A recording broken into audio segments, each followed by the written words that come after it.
We are live.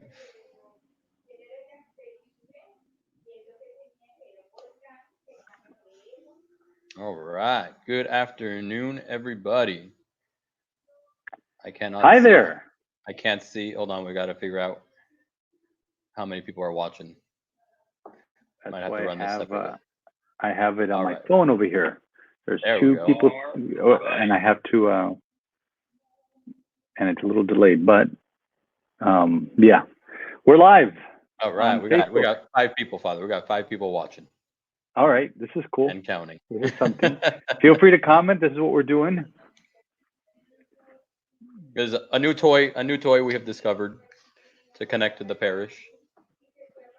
Oh, there we go. So We got right, stats. We got stats up top. We got our first thumbs up. I don't have it on mine, but okay. Oh, we lost Father.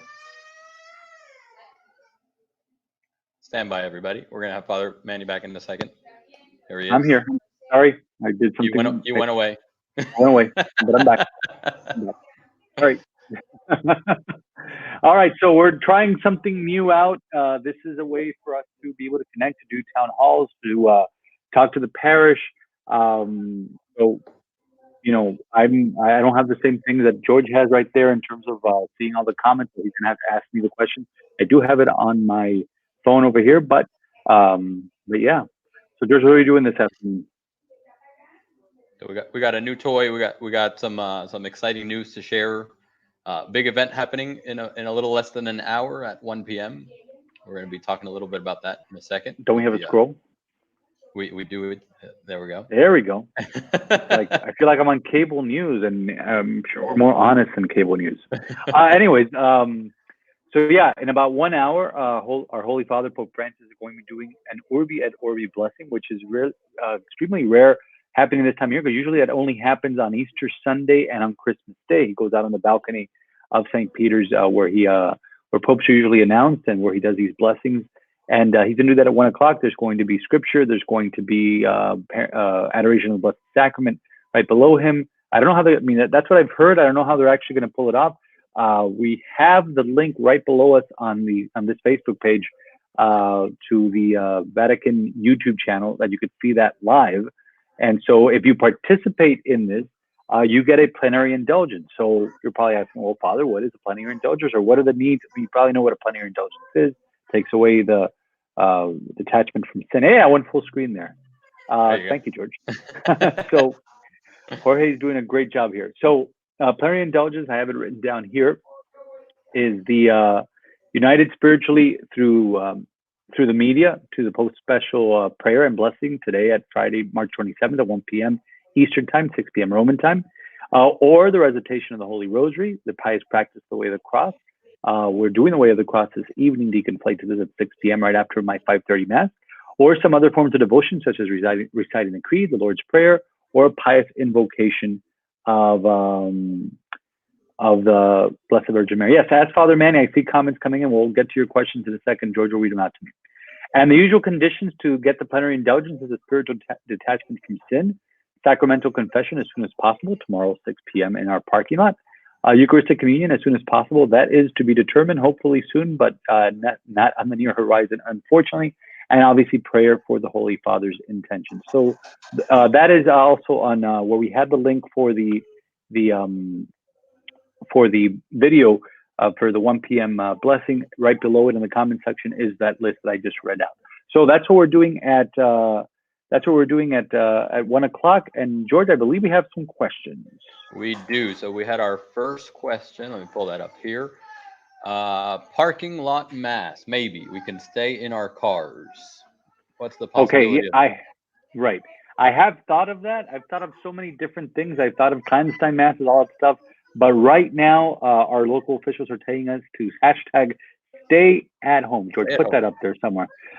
Because we really don't want to congregate because yes, you'll stay in your car, but I cannot guarantee that other people will. Other people will want to get out of their car and say hi to other people. And we just cannot control that. So right now, the way to participate in the Eucharist is by logging in when we have the times set up 8 a.m. and 5:30 p.m. daily, and 10:30 a.m. and 12:30 p.m. on Sundays. So there you go. Hashtag stay at home. Because right now, the faster we lock down, the faster we stay at home, the faster we get back to the Eucharist here in the parish. So please stay at home. That's what our and I like not because he's a parishioner, but both mayors, the mayor of Miami-Dade and the mayor of the city of Miami, are parishioners here at Little Flower. And I love what Mayor Jimenez said, making the distinction between shelter in place and stay at home. Shelter in place is what we usually hear during a hurricane, and that means that we're in imminent danger, so stay at home. But hashtag stay at home is just stay at home. Obviously, Leave we when can go you out. absolutely have to. Leave when you absolutely have to. Go to the groceries, go to the pharmacy, put gas in the car, things like that. Help out. I know a lot of parishioners are helping out relatives or even neighbors that are elderly that really shouldn't go out to go get their prescriptions, go get their groceries, doing all that. That is something beautiful that a lot of our parishioners are doing. So we stay at home, and we're trying to do all these things to be able to keep this as controlled as possible, and the church is doing its part. Our Holy Father is leading the example by doing everything. He's already announced Holy Week liturgies are going to be in St. Peter's Basilica. Usually he does them in different places, St. John Lateran, in the prisons for Holy Thursday, Roman Colosseum for the Way of the Cross. All that's going to take place in St. Peter's. So the Holy Father is leading by example, and he was one of the first to start doing these virtually and offering the Mass on YouTube. So if you have any more questions, keep firing away, because I don't think we've had any more. But Alex, thank you for your question. Not yet. We just got a hello from Charlie. So hi, Charlie. Glad you're tuning in and watching along. So right now we are following what the county is saying about staying at home and not having congregation. Now people will say, well, Father, they're allowing 10 or less people in the churches. Yes, I understand that. And that's only, the Archbishop is only applying that for funerals, because we need to still bury our dead. And so we've done 2 funerals already. One followed it by the letter of the law. I had exactly 10 people in the church, not counting me and my organist. But there was another one that went a little bit above that, and there were elderly people, and I was freaking out a little bit, because these are people that should not be at a house. Yes, I know it's important to attend the funeral services of those who are dead. I'll give you a story that I read this morning. The former Archbishop of Cincinnati, which is the diocese where where Archbishop McCarthy, our second Archbishop, hailed from, he died, I believe, last week or earlier this week, and he's going to have the funeral in the empty cathedral in Cincinnati. I visited at the cathedral. It's a beautiful cathedral up there in the Queen City, and but he's an archbishop, and he's having his funeral done in an empty cathedral. As long as the Mass is being offered, doesn't matter how many people are there. Maybe one of the 10 people can bring the phone and FaceTime people or stream it to other people. That's the way we're doing things right now. But we're doing this to keep to help with public safety, to help flatten the curve, as they say, and to help people realize that this is a dangerous situation. We shouldn't be out. We shouldn't be interacting with other people. Oh, but God will protect us. Yes, God is protecting us by telling us to stay at home. Hashtag stay at home. I got you. All right, what else? There it is. So Father, you mentioned tomorrow Drive-Thru confessions again. What's that been like? Yes. All right. No, actually, it's been quite a blessing. I know I'm not supposed to touch my face, but I got new glasses and really pinching my nose. But I'm alone right now. So anyways, we started that last Saturday, and it was pretty cool. And we're going to be doing Drive-Thru confessions. Somebody just asked, we're doing Drive-Thru confessions tomorrow night at 6 o'clock. So 6 p.m. to 7 p.m. We're not doing it at our normal times, because it gets pretty hot during the day. Right. So we're doing it at 6 p.m. and the sun's going down. It's been very pleasant a few times we've done it. And for me as a priest, it's been a blessed experience. People are, we sit outside. We put cones about 6 to 8 feet in front of us. We tell people to drive up, roll down the window, turn off their car, because you want your priest breathing in those fumes, and also to be able to hear you better. So we're doing that. And for me, and I've talked to the other priests that have done it, it's been a blessed experience, because a lot of people have been able to take advantage of that.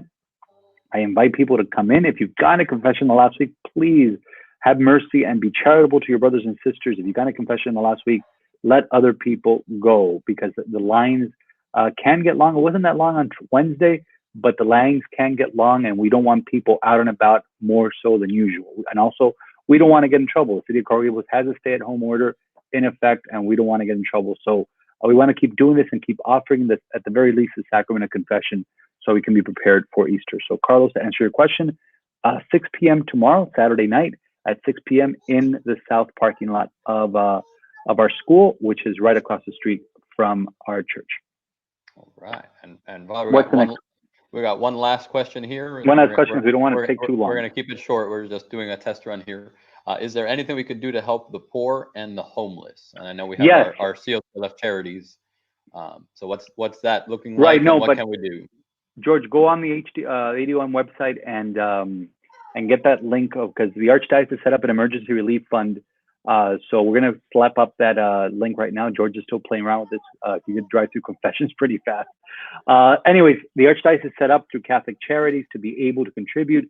If you read, and I highly recommend, although some of the language may be a little bit off color, the Udonis Haslam from Miami, he wrote an incredible article in the Players Tribune talking about inner city kids and helping them that are hungry. Again, language is a little bit colorful, but it is still an incredible read. I'm not offended by the colorful language, but the reason why he's like that is very direct. So he gives links in terms of helping out the homeless and those that are not necessarily homeless, but that are poor inner city kids in Liberty City and our neighborhoods who depend on free school lunches, and that's why it's so important. So George is getting that link right now. We're going to slap it up there. But I just put it on the comments, so you can go ahead and visit that. So you could visit on the comments and you could click there. It's the Archdiocese of Miami Coronavirus Emergency Fund. Just click there, give it to the Archdiocese of Miami, and Catholic Charities will divulge that and we'll bring it up. Somebody just asked, and we're going to answer this really quickly: is online giving to COTLF still available? Yes, it is still available, and we've seen an uptick in online giving and in people signing up for online giving, and we're so thankful because you see the lights on in here, and in fact, doing this. Not that this is costing us money, but if we want to go on more platforms, it's probably going to cost us $20 a month to do this. We bought a camera to live stream the masses. We bought the service to be able to transmit the masses on YouTube, Facebook, all these multiple platforms. That costs money. We have to pay the lights. We're still paying our employees because they depend on a living wage. So yes, we still need. We've lost. I haven't wanted to talk about this, but since you asked me to talk about it, and George knows that I discussed it with his wife, who is an expert in these things. In development, but we thank everyone who's been donating. We have a high online giving every week, around 6,000, but our collection usually is about 24,000 a week to pay the numerous bills. Our landscapers were out there. If you saw one of the audio tests, you heard the lawnmowers in the background earlier this morning. We had to pay all these bills. I just filled up my bookkeeper's mailbox with bills and bills and bills that we get. All the things that we had: electricity, utilities, internet, all that stuff.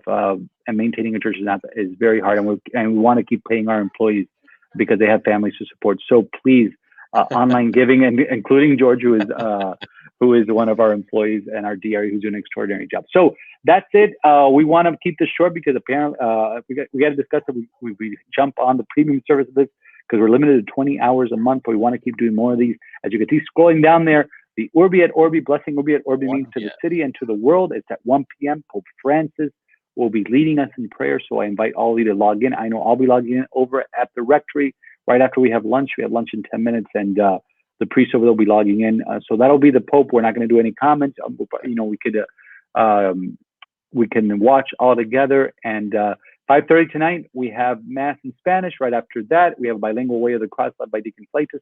Tomorrow, Mass at 8 a.m. We added a noon Mass in Spanish. And then at 6 p.m., we have confessions in our parking lot just north of across the street from the church. So George, this is pretty good. This is awesome. This is a lot of fun. And before we sign off, I want to say how awesome it's been to connect with the parish.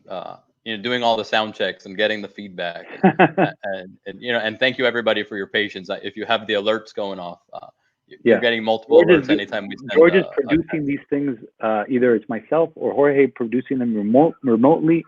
And if you hear babies in the background, George has a almost 2-year-old and a 3-week-old? A 5-week-old. 5 weeks. 5 weeks yesterday. 5 weeks yesterday. 5 weeks yesterday. Child in the background. So excuse that, but we'll be doing this more. No bags yet. Even though he was up, he sent me a text at 1 o'clock in the morning when I was sound asleep and didn't get into the morning. But anyways, thank you all for joining. We had 28 people. God bless you all. We'll announce when the next one is. Maybe we'll do one, maybe not tonight, but maybe sometime this weekend or even on Monday. Monday, our kids come back to school. Digital schooling starts, and we're really excited about that. Maybe we'll have Sister Rosalie jump on one of these days and chat with us. And she's got great insights and put up a video for the kids this morning. So 1 o'clock, we'll see y'all. We'll see the Pope. And God bless you all. And thank you for joining us. George, thank you for setting this up. Thank you, Father. You got it. Bye-bye, everybody. Bye.